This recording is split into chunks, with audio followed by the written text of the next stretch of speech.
Assalamualaikum warahmatullahi wabarakatuh. Sahabat sekalian dan seluruh kaum muslimin dimanapun Anda berada, saya Dr. Ulil Amri Syafri. Bahagia pada saat ini bisa bertemu khususnya dengan para sahabat saya. Meskipun kita memang masih dalam suasana pandemi ini dengan hal-hal yang bermanfaat. Dan insya Allah semua itu menjadi amal soleh kita dalam kondisi pandemi ini. Saya pada pagi ini berada di ruangan kecil saya di perpustakaan pribadi. Memang demikian, saya berharap saya menghabiskan waktu di dalam ruangan ini dalam suasana pandemi yang saya sudah hampir 3 bulan tidak keluar. Tetapi tetap saja kita ingin segala sesuatu bisa kita berbagi dengan sahabat kita. Baik, sahabat yang saya cintai, saya ingin berbicara tentang pendidikan Islam dalam perspektif Muhammad Natsir. Kenapa harus perspektif Muhammad Natsir? Bukankah Muhammad Natsir itu sudah terkenal sebagai tokoh dan pahlawan nasional, negarawan? Ya betul, beliau adalah tokoh politik, juga tokoh dakwah. Banyak gagasan pemikirannya yang disumbangkan, yang ternyata sangat bermanfaat untuk negeri ini. Itulah Dr. Muhammad Natsir, seorang Perdana Menteri yang pertama NKRI. Dalam konteks ini saya ingin berbicara tentang Pak Natsir dalam pandangan beliau terhadap pendidikan Islam. Karena beliau ini mempunyai sekolahan dahulu sebelum kemerdekaan itu, yang kita sebut di dalam literatur itu adalah Pendis Pak Natsir, pendidikan Islam Pak Natsir. Nah, ini penting melihat ini dalam aspek yang lain dari Pak Natsir. Karena beliau itu ternyata adalah anak negeri yang juga sebagai tokoh pendidikan. Sehingga sebenarnya kita ini kaya banget. Banyak banget tokoh-tokoh pendidikan di negeri kita ini.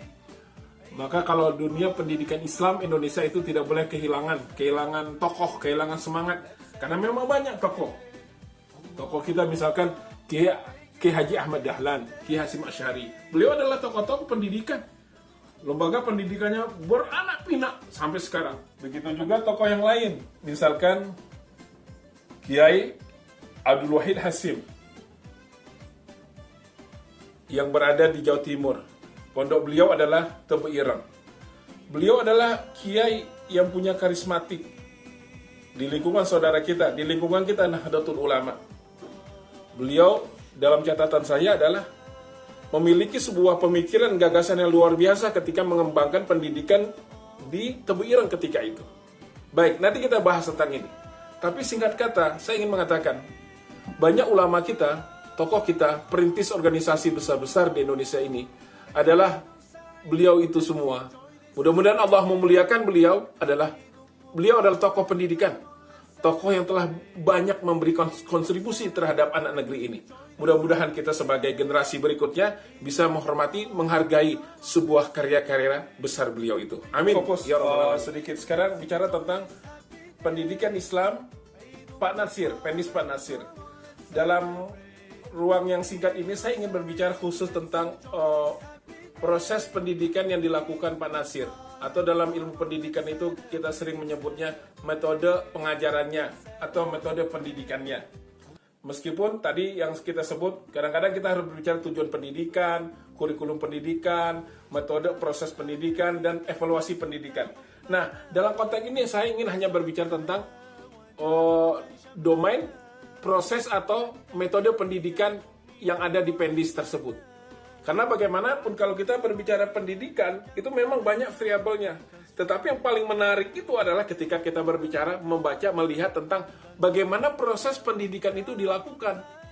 Kan kadang-kadang pendidikan itu ditentukan oleh tujuan, betul. Kemudian disusun dengan kurikulum, program, betul. Tetapi ada yang tidak kalah penting dan itu menjadi inti adalah bagaimana proses itu dilakukan, bagaimana proses itu berjalan. Nah, ini ada yang disebut dengan dunia pendidikan atau ilmu pendidikan, metode pendidikan. Kurikulum boleh sama, tujuan boleh sama, tetapi ketika prosesnya berbeda, hasilnya akan berbeda. Nah, saya ingin memberikan catatan sedikit terkait dengan metode yang dilakukan oleh Pak Natsir di dalam Pendisnya. Kita berbicara kurikulum itu kan biasanya teori-teori profesor itu mengatakan kurikulum itu ada yang sifatnya amat akademis. Kemudian kurikulum itu ada yang sifatnya personal, pribadi, artinya membangun kepribadian. Ada kurikulum yang sifatnya itu adalah interaksi. Yang dilihat itu, konten-konten itu adalah sejauh mana proses interaksi itu berlangsung di dalam dunia pendidikan. Kemudian ada kurikulum yang terakhir, itu yang sifatnya lebih teknologi. Nah, ini memang zaman sekarang. Jadi kurikulum yang memang terintegral atau nuansanya itu lebih banyak teknologinya di dalam. Dan ini halal-halal saja semuanya. Karena ini adalah proses perkembangan atau corak kurikulum yang ada di dunia pendidikan itu. Nah, dalam konteks ini saya ingin bicara tadi adalah metode yang digunakan Pak Nasir di dalam pendisnya. Yang bisa menjadi catatan. Yang pertama adalah di dalam pendis Pak Nasir itu Pak Nasir tidak menggunakan proses pendekatan dalam pendidikannya adalah bertumpu pada hafalan ilmu yang dihafal, tidak. Nah, ini saya tidak melakukan komparasi dengan pendidikan Islam dalam konteks tadi menghafal teks-teks hadis, Quran, tidak. Saya ingin mengatakan dulu metodenya. Jadi Pak Nasir itu tidak menggunakan pendekatan menghafal. Jadi materi pelajaran itu bagi Pak Nasir tidak dihafal, tapi difahami, direnungkan, dianalisa. Jadi ini terlihat kan. Jadi model Pak Nasir mengajar itu sudah terlihat. Beliau mencoba mengajak anak didiknya itu berpikir, menyelesaikan masalah, walaupun melalui sebenarnya materi ajar. Jadi materi aja tidak dihafal. Tapi namanya kalau kita sering berpikir, kita sering membaca, secara tidak langsung materi itu akan hafal. Tetapi pendekatan awalnya tidak dihafal. Ini yang saya baca dari proses Pak Nasir mengajar anak didiknya di pendis ketika itu. Itu adalah Pak Nasir melakukannya. Turunan yang pertama tadi adalah active learning. Nah, active learning ini betul-betul anak didiknya itu yang lebih aktif. Baik sahabat sekalian, ini tentu terkait dengan pengalaman Pak Nasir. Pak Nasir ini adalah beliau didikan dari sekolahan Belanda. Kita tahu dari beberapa catatan dan sejarah yang diungkapkan Nasir, bagaimana ketatnya disiplinnya sebuah lembaga pendidikan Belanda itu. Karena kita bisa melihat dari konsep kurikulum Belanda itu kerap kali akademisi. Konten keilmuannya padat memang. Karena demikianlah yang berkembang pemikiran filosofinya demikian. Artinya, pendidikan di Eropa sana dia lebih akademisi itu tinggi. Ini yang tadi saya maksud kurikulum. Kurikulumnya itu adalah sangat akademisi. Jadi ilmu pengetahuan itu sudah ada, sudah lengkap, sudah ada. Jadi guru-guru ini tugasnya hanya pengawetan, mengajarkan. Nah, itulah yang tadi anak didik pun harus demikian, harus menghafal, semua dihafal. Nah, kira-kira begitu. Nah, Pak Nasir itu melakukan antitesis dari itu di dalam dunia pendidikan yang dirintis Pak Nasir. Mereka tidak melakukan menghafal, tapi active learning. Jadi active learning, anak didiknya lebih aktif. Nah, dalam konteks inilah yang saya lebih catat ini, berbicara tentang proses. Berbicara tentang proses. Bagaimana proses? Nah, ketika ini guru itu sifatnya menjadi fasilitator. Guru itu sifatnya lebih kayak seperti mentor. Guru itu sifatnya lebih pendamping. Maka dalam kondisi ini guru itu bukan dijadikan betul-betul sumber belajar. Guru hanya mendampingi, guru menemani. Guru adalah menjadi mentor, memberikan semangat. Nah, kira-kira begini. Nah, inilah yang saya baca juga dari buku catatan rekan saya, abang saya, Bang Lukman. Terlihat betul memang kondisi Pak Nasir melakukan proses pendidikan demikian. Jadi anak didiknya itu yang diajak. Nah, proses inilah bagian dari pendidikan ala Pak Nasir, gaya Pak Nasir di dalam mendidik anak negeri ketika itu. Kemudian yang ketiga ya. Yang ketiga tentunya adalah Pak Nasir lebih mengedepankan suasana diskusi. Kita tahu di tahun 30-an, tahun 30 sampai 36, 37 itu adalah Pak Nasir juga sedang dekat-dekatnya dengan Tuan Guru Hasan Bangil. Beliau adalah mentor pribadi Pak Nasir yang selalu datang di setiap waktu, setiap problem, beliau menemui gurunya tersebut, kemudian terjadi diskusi. Dan kerap kali memang Tuan Guru Hasan itu tidak menjawab semua yang ditanyakan atau yang didiskusikan oleh Pak Nasir. Lebih sering Tuan Hasan ini memberikan buku, kemudian dibaca Pak Nasir, besoknya baru didiskusikan. Itu satu cara pula Hasan mendidik Pak Nasir. Nah, di dalam proses pengajaran Pendis saya melihat ada nuansa demikian. Jadi Pak Nasir itu mengajak anak didiknya, meskipun masih usia anak-anak didik yang di tingkat-tingkat sekolah rakyat, SMP gitu, seusia sekarang, itu beliau mengajak diskusi. Tentu ini kita bisa lihat bandingkan dengan sekolahan lain yang ketika itu, baik sekolahan Islam yang ada di surau-surau atau di pondok-pondok. Tentu prosesnya agak berbeda. Nah, inilah yang saya katakan Pendis ala Pak Nasir, pendidikan tapi dalam gayanya Pak Nasir. Nah, itu berbeda. Kemudian yang keempat itu Pak Nasir menyediakan mimbar. Jadi Pak Nasir itu sekolahannya meskipun sangat sederhana, beliau menyiapkan mimbar. Nah, mimbar inilah untuk anak-anak didik dia yang tunas muda-muda yang kecil-kecil itu untuk berbicara. Nah, ini sinkron kan dengan yang metode yang ketiga, sering diskusi dan bertukar pendapat. Jadi Pak Nasir itu menyiapkan mimbar. Mimbar yang anak-anak ini berbicara. Nah, ini luar biasa. Ini pengalaman luar biasa kalau bagi anak-anak usia SMP, usia kelas-kelas usia sekolah rakyat itu pengalaman yang luar biasa ini. Nah, yang kelima itu Pak Nasir sekolahannya walaupun muridnya ketika itu sedikit sekali, nggak sampai 100. Pak Nasir itu mengadakan sholat Jumat sendiri. Jadi di sekolahan itu diadakan sholat Jumat sendiri. Nah, siapa yang menjadi khotib? Menjadi khotib adalah murid yang tingginya, sekolah yang sudah agak senior sedikit. Nah, beliau itulah disuruh menjadi khotib, menyampaikan pendapatnya, nasihat agama. Kemudian di saat itu juga Pak Nasir mengamati teknik dan cara tutur kata muridnya ini. Di sisi yang lain, anaknya ini pun membangkitkan kemampuan dia berbicara, mempengaruhi jamaahnya. Nah, ini bagian dari proses pendidikan di sekolah Pendis tersebut. Jadi Pak Nasir itu memang secara khusus membuat sholat Jumat sendiri. Saya berpikir ketika itu di masjid-masjid yang ada di kampung-kampung saat itu, khususnya di Bandung waktu itu, jelas adalah sholat Jumat, tidak mungkin tidak ada. Tapi Pak Nasir ternyata dalam catatan beliau membuat sholat Jumat sendiri. Tentu ini dalam kaitan dunia pendidikan ya, dunia pendidikan, karena ini untuk proses anak-anak didiknya tampil terlatih dan seterusnya. Yang keenam itu adalah Pak Nasir itu memberikan latihan skill karya tangan untuk anak didiknya. Misalkan kalau anak didiknya itu pandai menyulam, diberikan ruang waktu gurunya untuk menyulam, menggambar dan seterusnya. Artinya Pak Nasir ini memberikan ruang untuk pengembangan bakat anak ini dalam skill tangannya. Dan ini kita melihat bisa menjadi ruang untuk latihan ketekunan anak-anak. Karena dia mengerjakan sesuatu karya tangannya. Kedua, ini juga kita bisa lihat sebagai upaya Pak Nasir melihat bakat anak didiknya ini apa. Karena dia kan tangan tuh. Oh, anak didikku ini adalah suka menggambar, suka melukis dan seterusnya. Nah, ini di sekolahan Pak Nasir itu dijadikan perhatian besar. Dan ini bagian dari proses pendisnya Pak Nasir. Jadi pendisnya Pak Nasir itu ada memberikan latihan-latihan kepada anak-anak dalam kaitan kemampuan tangannya berkarya. Ada yang ketujuh. Yang ketujuh ini lebih unik lagi. Yang ketujuh ini, untuk kelas atas, kelas yang lebih tinggi lagi, Pak Nasir memberikan latihan berkebun. Latihan berkebun anak sekolah dengan Pak Nasir.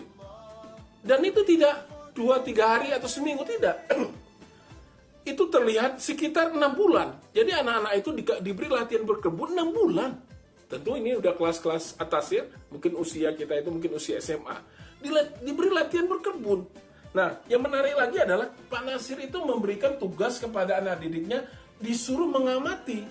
Mengamati, kalau dia nanam tomat, nanam singkong atau nanam padi, disuruh amati itu tanaman itu sudah amati, dipelototin, dilihat dari waktu ke waktu.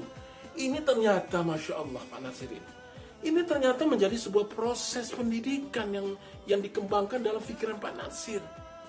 Pak Nasir bukan berpikir tentang hasil kebunnya, tidak. Tapi ini sebuah proses pendidikan kepribadian anak didiknya, jiwanya. Gitu. Kira-kira itu.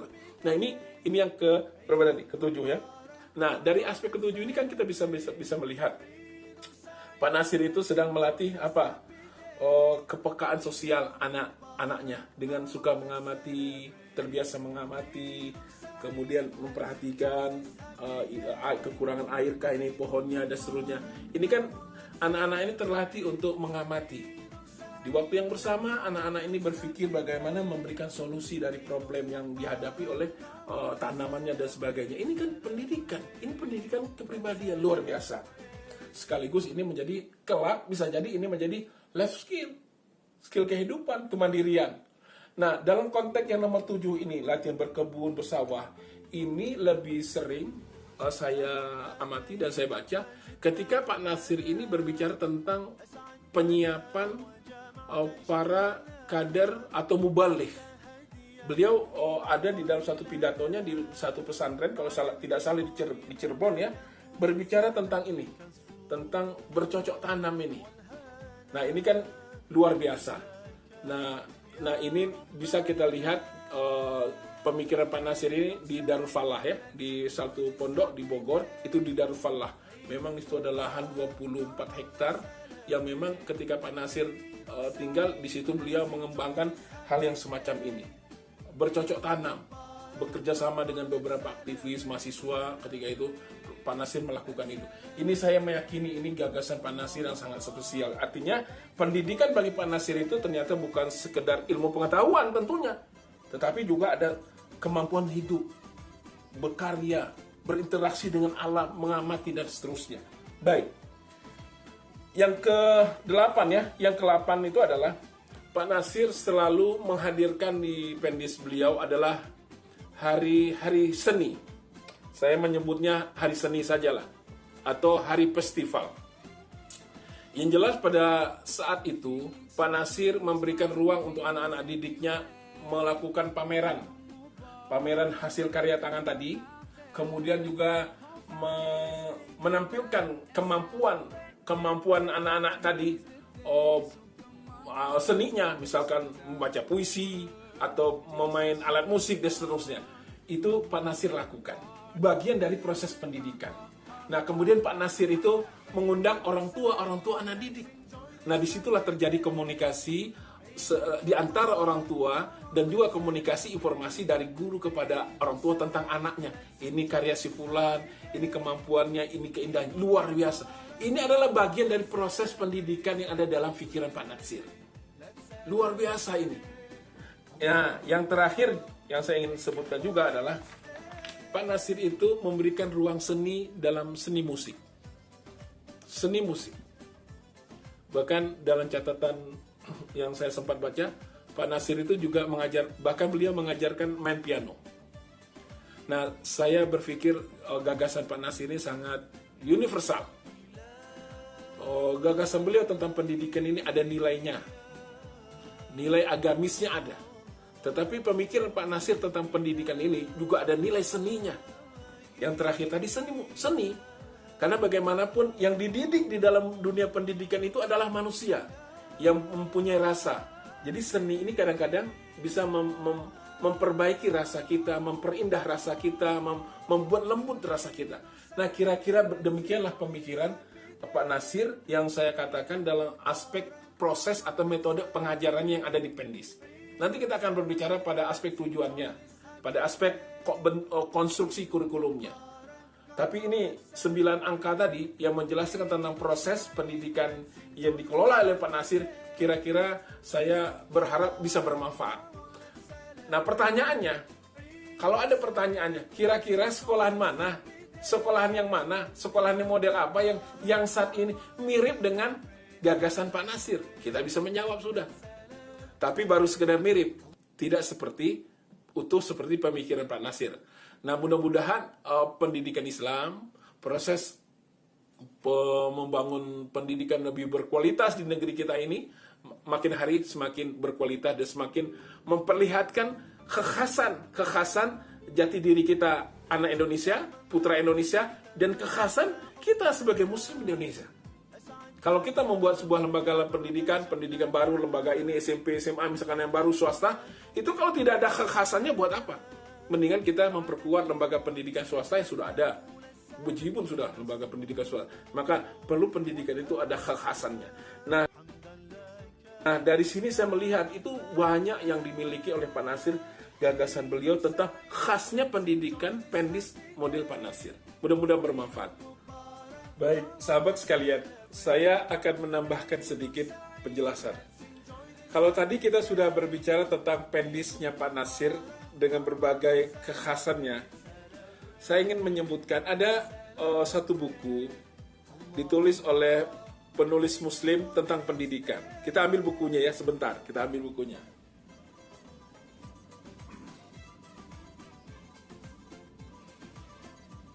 Nah ini bukunya.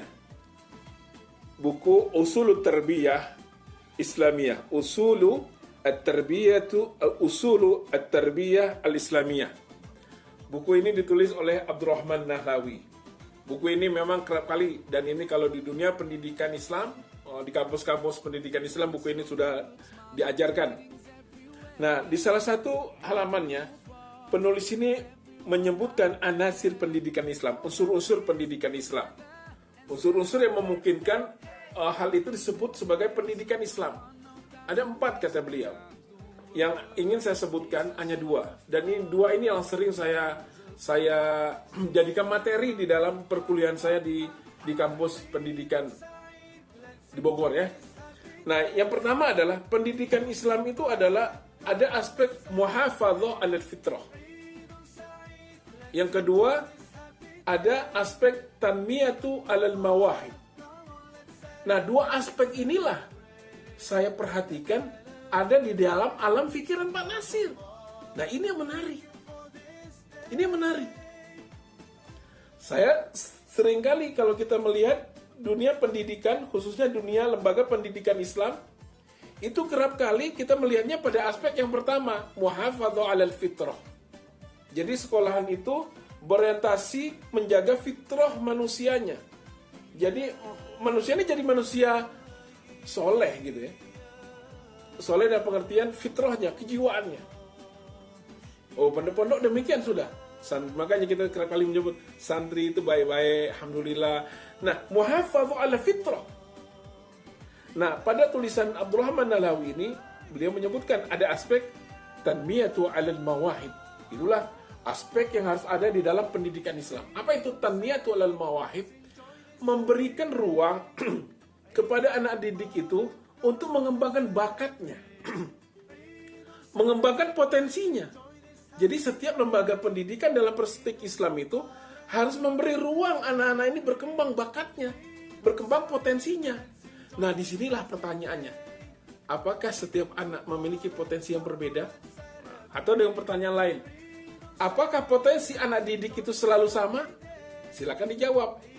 Nah, inilah yang harus menjadi perhatian besar lembaga pendidikan, memberikan ruang untuk anak itu berkembang potensinya.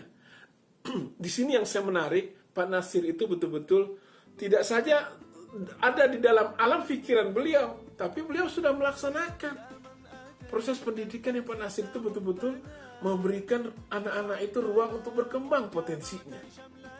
Masya Allah. Mungkin ini juga yang menyebabkan lembaga pendidikan kita masa silam yang dikelola tokoh-tokoh orang-orang Indonesia masa silam itu kerap kali melahirkan manusia sebagai pemimpin, manusia sebagai menjadi pelopor, manusia yang tekun atau manusia yang mampu memberikan solusi di tengah kehidupannya. Tapi bukan lembaga pendidikan, nauzubillah, yang kerap kali malah melahirkan orang-orang yang tidak kreatif, melahirkan orang-orang yang tidak bisa memimpin. Jangankan memimpin sebuah komunitas dan masyarakat, memimpin dirinya kadang-kadang. Nah, kita tidak ingin lembaga pendidikan, apalagi lembaga pendidikan Islam, mempunyai problem yang seperti ini. Mestinya lembaga pendidikan Islam, dimanapun lembaga itu, khususnya di negeri kita, di Indonesia ini, yang swasta pun demikian, yang Islam swasta yang saya maksud, itu harus terdepan memberikan sebuah harapan, solusi di dalam dunia pendidikan. Insya Allah nanti kita akan bahas pada konteks ini, dunia pendidikan Islam di Indonesia, atau sejarah pendidikan Islam di Indonesia. Nanti kita kalau membaca sedikit sejarah pendidikan Islam di Indonesia, dengan hasilnya kondisi kita saat ini, kita akan bisa memberikan catatan-catatan apa yang mesti ditingkatkan, diperkuat, dipercepat pengembangannya apa. Apalagi kalau kita ngelihat dari sejarah kurikulum pendidikan Islam di Indonesia. Ada buku yang bagus dalam hal ini yang memberikan catatan cukup lengkap itu bukunya Profesor Muhammad Yunus ya. Itu memberikan catatan tentang kondisi kurikulum pendidikan Islam ketika itu. Nah, yang itu yang saya maksud, dia tidak ada kedekatan atau tidak ada kemiripan dari Pendisnya Pak Nasir. Walaupun kita sama-sama ini pemikiran Pak Nasir kita sebut Pendis. Nah, itu. Karena begini, Pendis Pak Nasir ini kan dia antitesis dari proses atau pendidikan atau sekolahan Belanda. Tapi kalau pendidikan Islam yang ditulis oleh Profesor Muhammad Yunus tadi itu adalah data-data lembaga-lembaga pendidikan Islam memang sudah berkembang dahsyat di Indonesia ini. Khususnya dunia pesantren dengan kurikulumnya. Nah, nanti kita akan bahas sejauh mana kontribusi model ini terhadap perkembangan Indonesia, khususnya di pendidikan Indonesia, dan juga melahirkan tokoh-tokoh yang luar biasa di negeri ini. Kita akan lihat nanti. Mudah-mudahan akan ada. Jadi sekali lagi, saya ingin mengatakan pemikiran pendidikan Pak Nasir ini memang layak terus kita amati, kita teliti. Tapi tentu adalah untuk kaitan mencari kekuatan, kekhasan yang memungkinkan kita bisa manfaatkan di dalam penguatan pendidikan kita masa ini dan untuk ke depan. Saya pernah juga membuat video tentang arti pendidikan.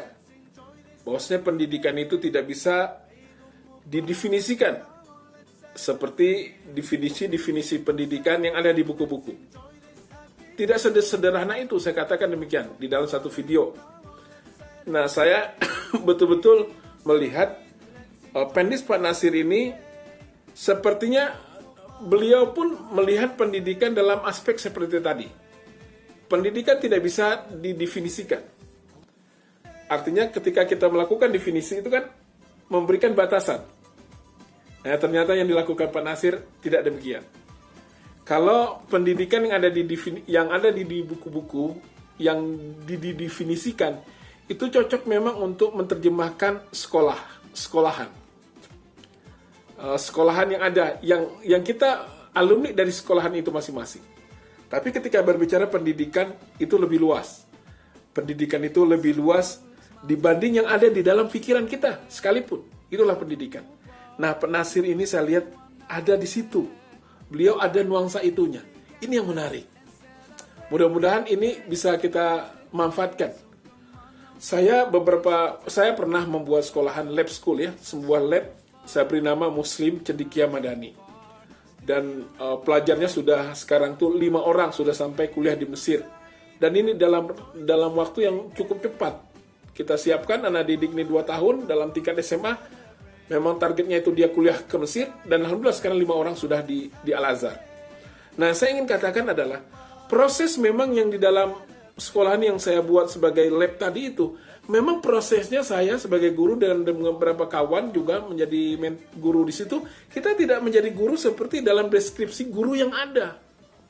Kita jadi guru di situ betul-betul jadi mentor, kita jadi pendamping, kita menjadi motivator, bahkan kita seperti dan itu adalah pendamping yang menemani seorang ibu yang ketika ingin melahirkan seorang anaknya, melahirkan sebuah sesuatu yang berharga dari seorang ibu itu anak.